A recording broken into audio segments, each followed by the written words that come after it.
But first, while the government desperately tries to distract us with plans like a very fast train between Newcastle and Sydney, it'll only cost $90 billion. Or, of course, changing the subject that despite the fact that they facilitated the granting of passports, gave them to a normal citizen who then has apparently transported them to a Syrian refugee camp.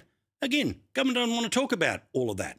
And, of course, the Prime Minister has made more public comments about Ramadan than he has about Lent. But all of that is the distraction. The main game is, how is the Australian economy going? Not just the numbers that we get, but how you feel about it.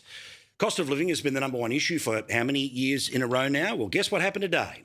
Inflation went up. Inflation at the annual level is now up again. It is now up to 3.8%. Keep that up on screen because remember, the band that matters is between 2 and 3. And while I'm not a maths genius, I can see that it has been above 3 in July of last year, August of last year, September of last year, October of last year, came down a little in November of last year, then straight back up in December of last year, and the latest numbers that we have for January. Now, of course, there's no way that the government is responsible for this in any way, shape or form. And if you say that, remember, you don't understand how to carry the one. And the one in this case, apparently, is Trump. A big focus of the budget will be inflation, but also productivity, and against the backdrop of this global economic uncertainty. Oh, yes. Australia is fantastic if it wasn't being held back by the Orange Man and the chaos that he has brought. You know they've used this excuse before, right? The global uncertainty is really one of the defining influences on our economy at the moment. We are living in a time of significant global uncertainty, and that reaches beyond just economic instability. That global environment is going to constrain us, it's going to shape our choices, it's going to be such an important influence, and it's an important influence on monetary policies. And secure the resilience of our economy in a time of global uncertainty. People are still under pressure, and the global environment is so uncertain. So obviously what's happening in Australia must be what's happening overseas, because again, the Orange Man, the Cheetos dust is just all over the globe like a mushroom cloud, right? Well, latest inflation figures in Australia, 3.8%. It's lower in New Zealand. It's almost a point lower in the United Kingdom. Our 3.8 versus the Orange Man's economy at 2.4. And Canada, the 51st state, which was being absolutely destroyed by potential tariffs, theirs is 2.3 compared to Australia's 3.8. Now, what does Australia have that Canada, the US, the UK and New Zealand don't have? Well, of course, we have the brightest economic minds, the ones who are a Prime Minister who worked in a bank for a year in 1984 and a Treasurer who calls himself a doctor, because he is a doctor, but he's a doctor into the spin that Paul Keating used about his economy. So maybe it's all Toto's fault, or maybe Toto is the one who's actually holding them back. So should I be saying thank you, Toto, that at 3.8%? Well, we're in front of New Zealand, the UK, the US and Canada with higher inflation rates. Maybe it'd be higher if he wasn't the one who was pulling back on the leash. The consequence, of course, of the changes when it comes to inflation, and remember the lies that were performed, bought by enough people in Australia to not just return the government, but to be returned with a bigger majority. When it came to their fudging of the books with inflation because of the one-off payments here and there when it came to energy, well, all of that, of course, disappeared. So what happened last month when inflation was high? Well, they put up interest rates. What happens this month now that inflation has remained at this very high level? Oh, yeah, there's a chance of another rate rise. Another rate rise coming nice and soon. But, of course, Australians, well, they completely have forgiven this government, right? Because while there were 13 interest rate rises between the start of this happening before the 2022 election and a couple of drops in and around, conveniently, the federal election of last year, well, they've gone back up once and they could go back up twice. But if you are paying off a mortgage today, or you are paying rent to somebody who's paying off a mortgage today, the reason why everything gets more expensive is because nothing has really changed. The financial pressure that is on a family that has got 13 times worse since 2022 is just as bad today. Oh, but it's all international pressures. So inflation is back up to this level now at 3.8%. Not a bad achievement for the people who told us that cost of living would be lower under a Labor government. What does the CPI measure? Price increases. And our price increases are higher than Canada, the US, the UK or New Zealand. Well done, Albo. Well done. Of course, the Canberra bubble and the bubble within the bubble, that is the media, is a constant source of entertainment to us here, but certainly bewilderment to the majority of Australian people. For obvious reasons, regardless of where you sit on the political spectrum, there's not a lot of people who think that the country is being governed particularly well. Well, there is a new plan, and the new plan is for even more people to be able to join the bubble, to grow the bubble, to deepen the billabong, to extend the trough of taxpayers' money of which these people eat from.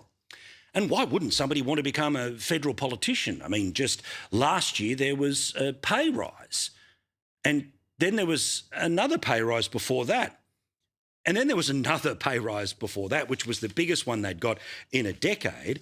And then there was a pay rise before that. Not bad. 1, 2, 3, 4 pay rises since the people who promised to lower the cost of living took over the Australian Parliament.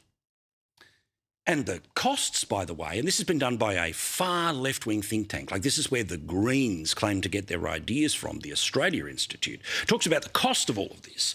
Each election cycle, parliamentarians receive at least $400,000 in office expenses, including communications and constituent outreach, $351,000 for travel and transport, $2.4 million for staff, and salaries, of course, including their own, where the wage is $234,000. Now, we knew that there was a little bit of a plan to help rig the Senate to somehow certainly make it more favourable to the centre-left of Australian politics, but well and truly make it more hostile towards the centre-right of Australian politics. Now, the way to do this is to increase the number of senators that represent the relatively small population centres that are the Northern Territory or the Australian Capital Territory. And in the case of the ACT, it would be almost guaranteed that it'd either be another Labor senator, it'd be another Teal senator, it may even be a Green senator. The chance of it being a Liberal senator, well, 4/5 of bugger all. One nation, don't even start me. When it comes to the top end, yes, the CLP running pretty well at the moment, but who knows what would happen. So, OK, they might add an extra number. But Labor, of course, always gets about half of the vote, which means they too would also get another number. The Greens were able to get a lower house seat in and around Darwin, so if we eventually lower the bar, maybe a Green can get in there. Of course, meaning that the more than half would end up being centre-left, between Labor, between the Greens, and once you throw in the lefties, not by identification, but certainly by voting record, like, say, Jackie Lambie or a former Jackie Lambie staffer who now doesn't work for Jackie Lambie or isn't even part of her team, or, of course, the Tiffany Teal or doormat Dave Pocock, of course, as he was referred to by Pauline Hanson. Oh, this is all about democracy, isn't it?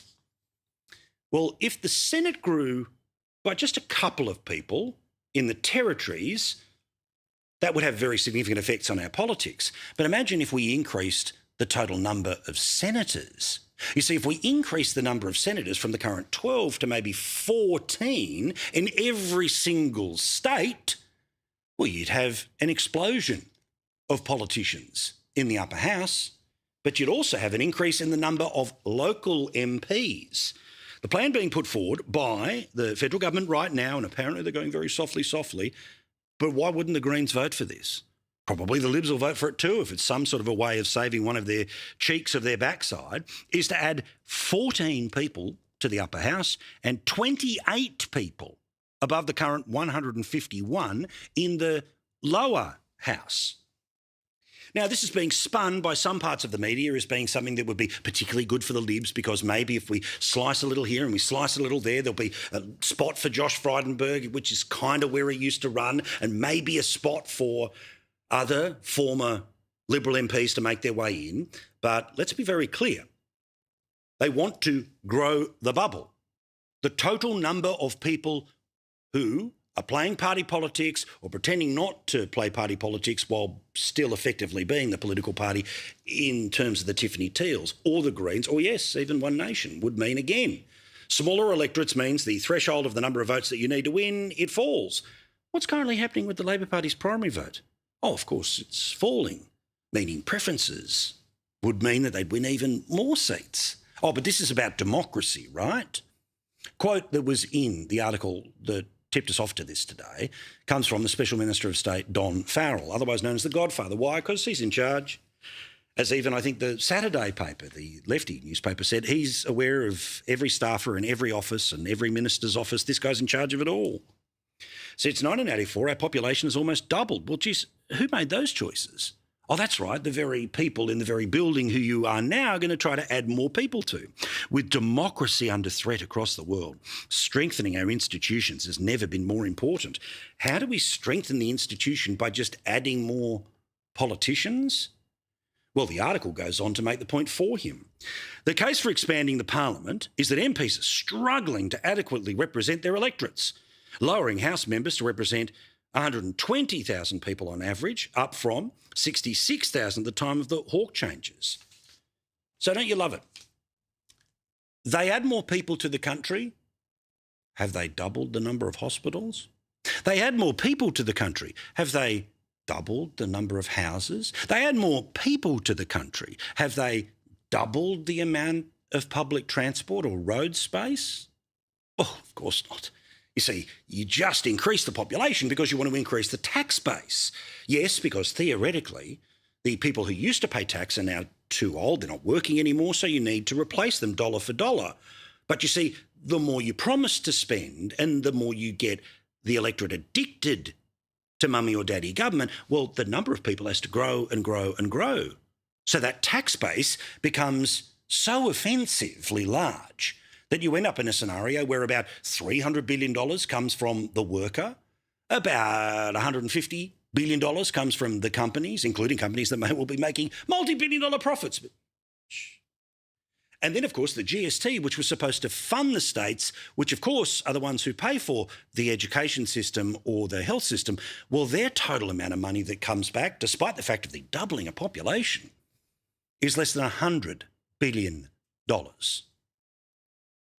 More politicians, more staffers, more shit social media videos, more people telling you that if you have any issues whatsoever with mass migration, then you're the racist. But because of, in part, mass migration, they're going to make the Canberra bubble bigger. We're going to pay for it. And if you don't, then somehow you're not strengthening democracy. As I like to say, pull the other one. It plays jingle bells. As for opinion polls, I've got to say I slightly giggled that two very different news organisations had the same take out of two different polls, but it tells us the story about One Nation. Sky News headline today, the one that I trust, half of Australians seriously considering voting for One Nation despite Pauline Hanson's no good Muslims comment. And then there's the Turnbull Times that I trust the data but never really the articles. Guardian Essential poll, more than half of Australians openly voting for One Nation despite her Muslim comments. But the real thing here was to see the first bit of data that again shows us, has the Liberal Party stopped the bleeding? Now, that's really the only way that you can look at the first couple of weeks of Angus Taylor as the leader, and there is a case to say that, yes, he has stemmed the bleeding. Before I show you the primary vote, but compare it to other polls which have happened since the leadership change, you need to have a look here that 23% of Labor voters are apparently more likely to vote for the coalition because Angus Taylor is now the leader. 46% of already coalition voters are more likely to vote for the that doesn't make sense. 26%, a quarter of the One Nation support is thinking about it. 16% of Greens. In terms of the overall positivity, including somewhat less likely and much less likely, the negativity factor, 28% of Labor voters say no. 6% of Liberal voters have said no, probably not going to vote for the Libs because they now have this new leader. 14% of One Nation don't like the leader that's been put in place, unsurprisingly about the Greens and what's left over. So, has Taylor stemmed the bleeding? Answer, yes. Now, the question is whether it is a tourniquet, whether it is a Band-Aid, whether it is stitches, whether it is the beginning of a recovery, or it is just the bottoming out and the effect of the reset button. 3 polls have come out since the leadership change. One is the Morgan poll, one is the Essential poll, and one, of course, is the one you should rely upon, that being the Sky News Pulse. The Sky News Pulse has shown that the Libs are back by 3 points since the change of leader. Essential, which last did a number in January compared to this week in February, so last week of Jan, last week of Feb, basically no change. The Morgan poll, which does bounce around a lot, says the biggest change has happened at 4%. Now, yes, 4% every 2 weeks will eventually get you to a place where 70 billion % of people will end up voting for you. But at some point, 4 will become 6, 2, 1. So, yes, the case for stemming the bleeding, I think, is well and truly worth talking about here. In terms of One Nation, where does these numbers that have gone back to the Liberal Party come from? Well, again, pretty much have a look. In the Sky News Pulse, One Nation is down 4 points from 28 to 24. The Essential is basically the same. The Morgan poll suggests that the big jump here, up by 4, but One Nation's vote is down by 4.5, so 0.5% goes somewhere else. 4% goes back to the Libs. Now, about the question of One Nation, and even after the change of leadership to Angus Taylor, are people still open to it? Well, again, 2 very different organisations relying on the data of which they trust. And again, both the polls are pretty good. Certainly, I take Sky News Pulse over the Essential poll. Apparently, 54% of coalition voters are open to the idea of still voting for One Nation. 20% of Labor voters. Now, we've seen this a couple of times before, that 1 in 5 may well end up being open to it. That's where the One Nation people think that whatever bleeding goes back to the Libs, they might be able to replace with Labor. But we'll all wait, watch and see together. Who is this 15% of Greens that keep turning up in polls saying they are apparently willing to vote One Nation?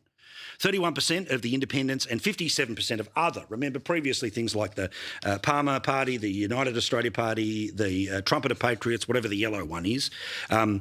Well, 57% of those willing to go back towards One Nation. Interestingly, though, about party identification, as I showed you before, this is the same set of numbers but coming from the Essential poll, the Guardian end of things. Well, 12% open for Labor, 17% are open when it comes to the coalition. This is the definitely going to cross the path. So if 20% are a maybe, but 12% are a definite off Labor, that's interesting. Worth noting, just worth noting. And open to voting for One Nation at all, 33, 51, 24, 28 and 23. Who are the 28% of Greens that are saying they're open to voting for One Nation? Wait, watch and see. So yes, the bleeding has stopped. How permanent, how real, and whether the wound reopens, we'll all wait, watch and see together. The hope of a reset, well, hold your horses about whether that is happening as we speak. But of course, we'll keep an eye on the numbers so you don't have to. Join us every night and I'll tell you what you need to know about what's going on in terms of those polls, because we keep an eye on all of them so I can make sure that we get a honest picture about what's really going on, not just what we want or don't want to happen. Now, the Bondi Royal Commission is underway, and I had plenty to say about last night, the absurdities that are in and around this Royal Commission. Now, remember, this is the Royal Commission that the Prime Minister did not want to take place before, of course, he announced it because he had to. The government is committed to making sure that we can't wait years for answers. We need to get on with any changes that are required. Not mentioned by the Prime Minister when he announced it or when he was publicising it or in the terms of reference was the apparent decision, which has now been made by the Royal Commissioner, which is there will be no eyewitness accounts that are allowed to be had in the Royal Commission. Instead, the focus, of course, is anti-Semitism and social cohesion. The and social cohesion, I think, is what's going to be a lot more of this report than anything to do with anti-Semitism and the obvious consequences that link itself to the deaths of 15 people. Apparently this is because, of course, there is an alleged gunman. The alleged gunman will be going through the legal process, but the alleged gunman was already charged when the Prime Minister announced the Royal Commission. So he could have told us that he'd found a way for this not to be discussed, or they wouldn't be allowed to discuss it because it was before the courts. But no, they didn't say that when they announced it, because it was a political solution to a political problem, rather than a fair dinkum examination into the failures of his own government. As I told you last night, the intelligence agencies, well, there might be some legal reasons about why they won't be able to give public evidence, meaning it'll all be a bunch of redacted documents. And again, the Royal Commissioner said none of the people, basically, that you've seen in the docos here on Sky News or anywhere else will be giving any evidence to the Royal Commission. An individual has been charged with a terrorism offence. The trial of that individual will be the occasion to lead evidence of the attack. This Commission must do its work without risking any prejudice to that criminal proceeding. Leading evidence at this Commission from people who may be witnesses in the criminal proceeding would create that risk, and for that reason it will not occur. They didn't tell us when they announced it or when they were promoting it or when they were preparing for it. They told us hoping you were distracted by anything else. I also double-checked the official transcript from the official website of the Royal Commission because I thought I had misheard something yesterday. No, I didn't. The Royal Commissioner said that the interim report of this Royal Commission will be handed no later than the 30th of April 2026. The interim report of the Royal Commission will be available in 65 days' time. Now, I know this is a fast inquiry compared to others, but let me show you just how fast this is. There was not an interim report in the Veteran Suicide Royal Commission until 259 days after it began. There was not an interim report from the Disability Royal Commission until 1,475 days. This one will be just 65 days. The robo-debt inquiry, that remember was an inquiry into a scheme that had already been shut down. Now, they didn't deliver an interim report. Instead, they had the final report on the desk of everyone so they could point fingers at the former government in 284 days. This one will deliver an interim report in 65 days. And the Aged Care Royal Commission, 287 days. So is it fair for me to speculate that the government that didn't want a Royal Commission came up with a Royal Commission that automatically had one hand tied behind its back about the very reason why we had a Royal Commission called? And the timeline is so short that the whole point was calling it not about what it will discover or who actually gets to give evidence to it or what we see publicly. Because it was in some ways a political fix to a political problem. One that the Prime Minister has been able to skip through and there is no long-term consequences for him in the polls. Why? Because we always move on. In terms of how our country has been changed and changed forever, major announcement out of New South Wales that is really disappointing. I understand the security aspects around all of it, but there is going to be a permanent 24/7 squad to fight hate crimes based off political or religious motivation. 24/7 squad, hundreds of officers, plenty of brand new kit, sort of SWAT-style stuff, and it will become a permanent part of how life works across New South Wales, but of course is mainly in Sydney. One thing that is also going to become every day in Sydney now is the sight of police walking around with long guns. A, police will be armed and ready to respond in the event of an attack, and B, that the community can feel safe that there's a large police presence permanently deployed. Now, we have seen threats that have been made towards mosques, not acceptable. And it's good to see that there is some sort of roving group that would be able to go and deal with it. We know what the Jewish community has gone through. But the limit here about, well, does one go this way, one that way, or does it spread across both? But then what about the wider community? I mean, literally, when we talk about political violence, what about what was playing out in and around the lodge last night? But get ready for what is now that feeling that you get if ever you have gone to Heathrow Airport in London, where you walk around, you see people with big guns, and you are automatically reminded of the potential risk. This is now what it is going to be like to live in and around Sydney. Now, yes, will this make people feel safe, but does this also mean that we have changed forever? You bet. And while I'm talking about the Premier and a couple of new laws, can I give every support possible to a new idea, which is to have particular new penalties, new focus, and potentially even new laws to go after people, and previously it has been ISIS that is doing so, to go after gay, lesbian, transsexual, bisexual teenagers. Now, obviously, certain words being used in violence would be what points to that being the motivation for the violence. It is madness that this still happens. It is insane that this is still required. But good on the Premier of New South Wales for putting this in place, because the idea that anyone is physically attacked because of who and what they are is not acceptable. I've spoken to the Cabinet Office and the Attorney General's Department today about looking at changes to the law to put in massive new penalties specifically to target this abhorrent behaviour. We will not allow a situation in New South Wales where people are being targeted because of their sexuality by somebody else. I want to make sure that we're in a situation where police have got the resources, the DPP has the resources, so that if someone is convicted of a crime like that, they can throw the book at them and they are subject to a significant jail penalty. Yeah, good. This is not about pandering in the lead up to the Mardi Gras. This is about making sure that laws are in place. The idea that people, because of their bastardised version of whatever the thing is they believe in, see justification in going after people because of their sexuality, not acceptable, not okay. And I hope that those laws pass very quickly through the state parliament and get replicated around the country.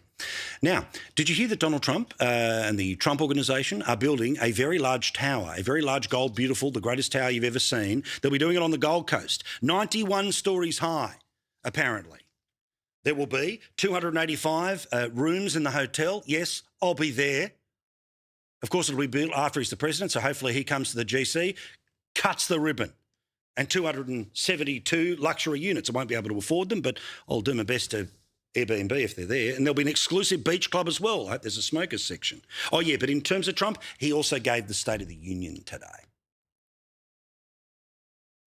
Now, he gave the State of the Union at a time when, and I bet you didn't see this anywhere else, his opinion polls are not fantastic at the moment. Not dire, but not great. Now, he started off pretty well. Those first few months when he was executive orders and getting rid of all the Biden stench out of the White House, that was all pretty good. But then it starts to go down. Liberation Day and some of the issues that have happened when it comes to immigration. Now, for the President of the United States. In terms of his actual issues, he's currently negative 16 points on the economy, negative 12 on immigration, negative 19 on trade, and in inflation, he's down 26%. So the economy, which is always the issue in the United States, is one of the issues that is holding him back. But the smartest thing he did today was to reset the immigration conversation. So it's not about ICE. It's not about what's been happening in Minnesota. It's to remind everyone that if you're a citizen of the United States, the government is there for you. If you are an illegal in the country, guess what? It's not for you. And guess which one the Democrats stood for, or more importantly, didn't? I'm inviting every legislature to join with my administration in reaffirming a fundamental principle. If you agree with this statement, then stand up and show your support. The first duty of the American government is to protect American citizens, not illegal aliens.